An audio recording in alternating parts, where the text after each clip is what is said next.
Agora, a Bíblia em um ano. Uma grande jornada pela história da salvação.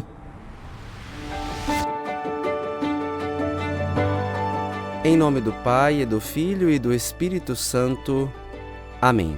Olá, eu sou o Padre Renan Cunha e esta é a nossa jornada pela história da salvação. Estamos no dia 20 e hoje vamos meditar Gênesis 38, Jó 29 a 30 e Provérbios 3, 28, 32. O texto é da tradução oficial da CNBB, na voz de Ricardo Bip.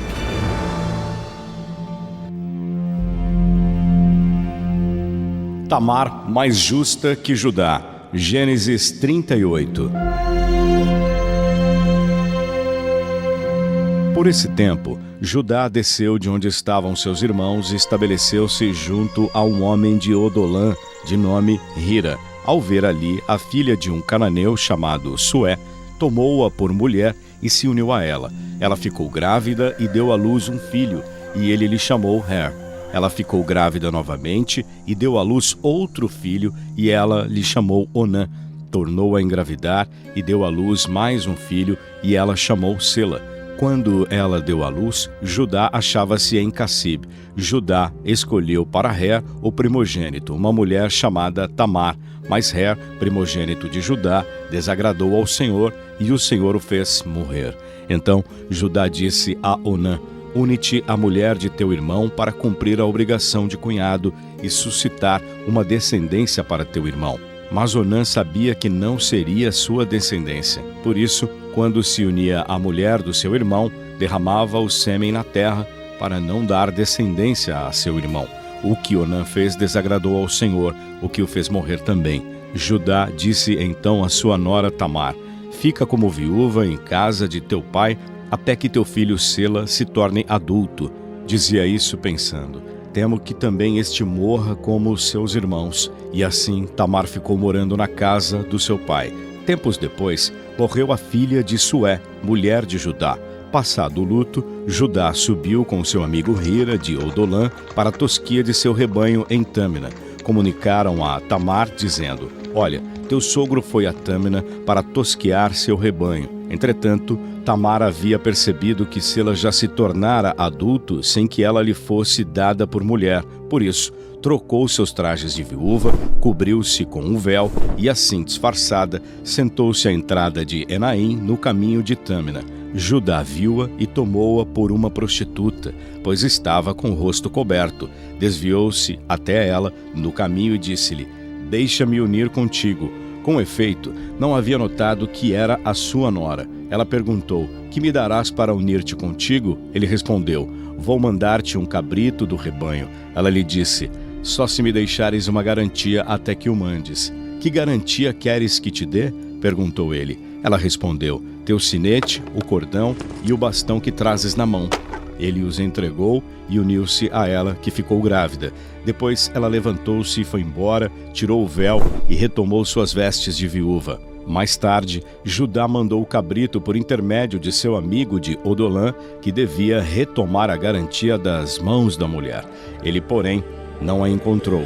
Perguntou aos homens do lugar: onde está a prostituta cultual que ficava à beira do caminho em Enaim? Mas eles responderam: nunca houve prostituta cultual neste lugar. Hira voltou e disse a Judá: não a encontrei, e os homens do lugar me disseram que ali nunca houve prostituta cultual alguma. Judá respondeu: pois que fique por isso, para não cairmos no ridículo. Vê, eu mandei esse cabrito, mas tu não encontraste a mulher. Passados uns 3 meses, comunicaram a Judá: tua nora Tamar prostituiu-se e engravidou de sua prostituição. Judá respondeu: trazei-a para fora, para que seja queimada. Quando a levavam para fora, Tamar mandou dizer ao sogro: o homem a quem pertencem estas coisas deixou-me grávida. Verifica de quem são o sinete, o cordão e o bastão.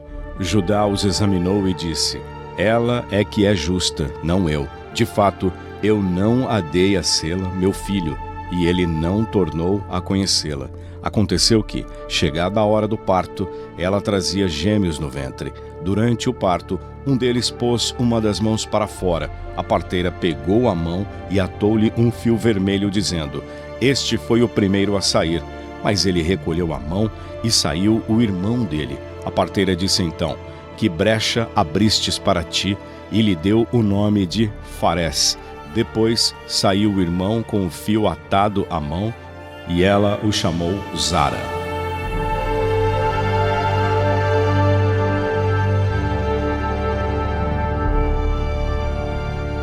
Acabamos de ouvir mais uma história surpreendente do Antigo Testamento. É preciso recordar de que estes homens e estas mulheres ainda não haviam recebido toda a revelação e, portanto, viviam quase por instinto. Seja como for, a história de Judá, quarto filho de Israel, apresenta mais uma vez a queda da natureza humana, a nossa corrupção. Mentira, trapaça, luxúria. Vem de Onã o chamado pecado de onanismo, que é a interrupção da união sexual do casal para não gerarem filhos. A consequência do pecado é a morte.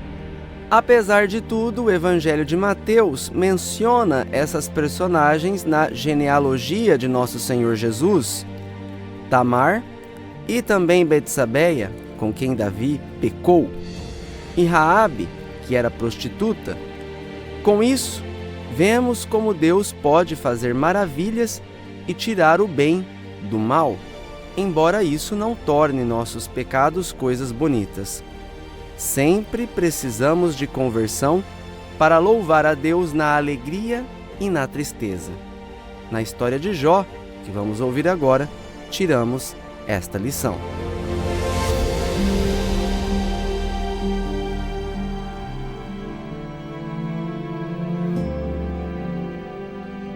Monólogo final de Jó, as alegrias de outrora. Jó, capítulo 29. Retomando seu discurso, Jó continuou a falar: "Quem me dera eu ser como nos tempos de outrora, como nos dias em que Deus me protegia, quando sua lâmpada brilhava sobre minha cabeça e na sua luz eu andava até na escuridão.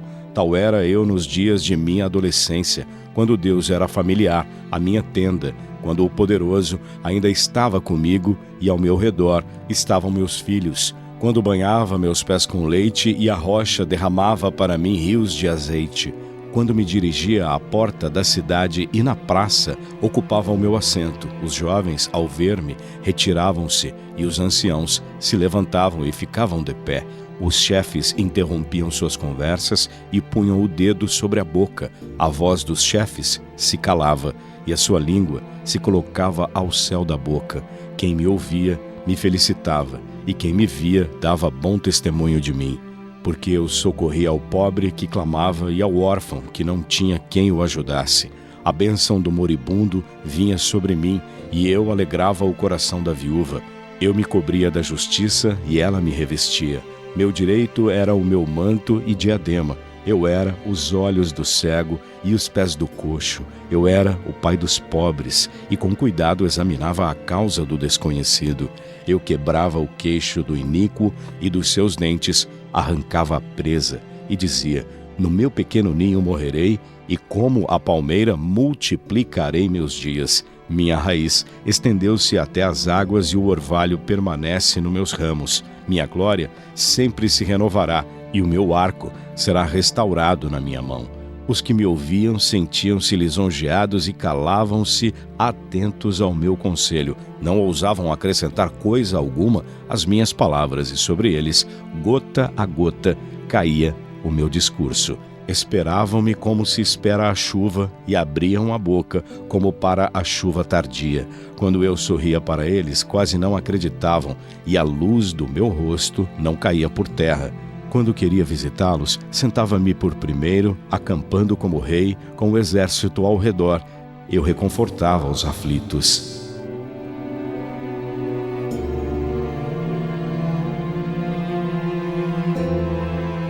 A tristeza atual. Jó capítulo 30.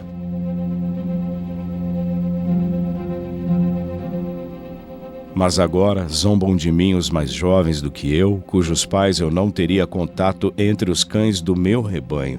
Sua força de trabalho não tinha valor algum para mim e sua força juvenil perecera inteiramente.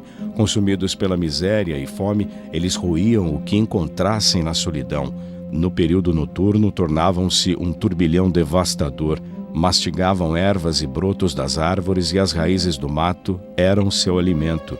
Eram expulsos do convívio humano e gritava-se contra eles como se fossem ladrões. Habitavam as margens das torrentes, nas cavernas da terra e nos rochedos, bramiam entre os arbustos e amontoavam-se sob os espinheiros, filhos de insensatos e de infames, totalmente escorraçados da terra.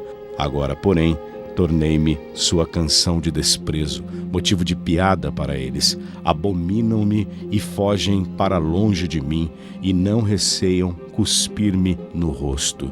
Pois Deus abriu sua aljava e me afligiu e pôs um freio em minha boca. À minha direita levanta-se uma corja, fazem tropeçar meus pés e aplanam as veredas da minha ruína. Embaralharam meus caminhos, contra mim armaram ciladas e prevaleceram, e não houve quem me trouxesse ajuda. Como por uma brecha na muralha, e romperam contra mim, revolvendo-me sob os escombros. Eles se voltam, metendo o dedo em mim, e como o vento, varrem-me a honra. Minha salvação passou como uma nuvem. Agora, no meu íntimo, derrama-se a minha alma, e os dias da aflição apoderaram-se de mim. De noite, meus ossos são trespassados de dores, os males que me devoram não dormem. Com toda a sua força, agarram-me as vestes, e como pela gola da túnica, me prendem. Arremessam-me ao lado e eu me confundo com a poeira e a cinza. Clamo por ti e não me atendes, insisto e nem olhas para mim. Tu te transformaste em meu carrasco e me atacas com a brutalidade de tua mão. Tu me levantas e me fazes cavalgar o vento para me dissolveres na tempestade. Bem sei que me entregarás à morte, onde se encontra a casa destinada a todo mortal. Contudo, não é para a ruína que ele estende a mão, e mesmo na queda, por ele provocada, a salvação. Acaso eu não chorava outrora por aquele que estava aflito, e minha alma não se compadecia do pobre? Esperava coisas boas e vieram-me males. Aguardava a luz e irromperam as trevas. Sem descanso, minhas entranhas se abrasaram, surpreenderam-me os dias da aflição. Com o rosto sombrio, eu caminhava sem consolo. Levantando-me no meio da multidão, eu gritava. Eu era como o irmão dos chacais e companheiro dos avestruzes. A pele escureceu-se sobre mim e meus ossos ressecaram-se pela febre. Minha cítara aprendeu a chorar e minha flauta a ser a voz dos que lamentam.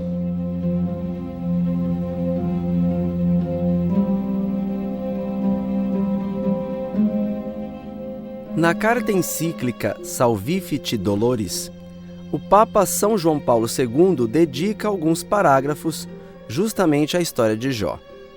Segundo o Santo Padre, esse lamento de Jó pode ser feito por todos nós. João Paulo II explica que Jó contesta a verdade do princípio que identifica o sofrimento com o castigo do pecado, e faz isso baseando-se na própria situação. Ele, efetivamente, tem consciência de não ter merecido semelhante castigo. E, por outro lado, vai expondo o bem que praticou durante a sua vida. O seu sofrimento é o de um inocente. Deve ser aceito como um mistério que o homem não está em condições de entender totalmente com a sua inteligência. Resta-nos, então, a oração de abandono e esperança. Ouçamos os provérbios.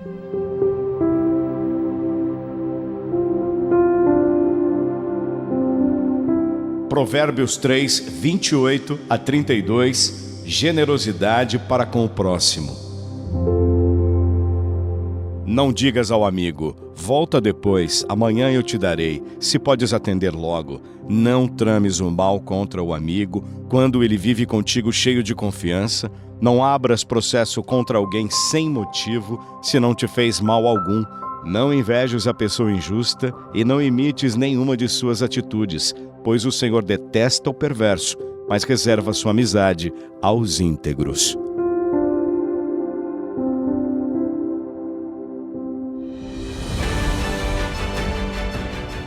No próximo episódio vamos ler Gênesis 39 a 40, Jó 31 a 32 e Provérbios 3, 33 a 35.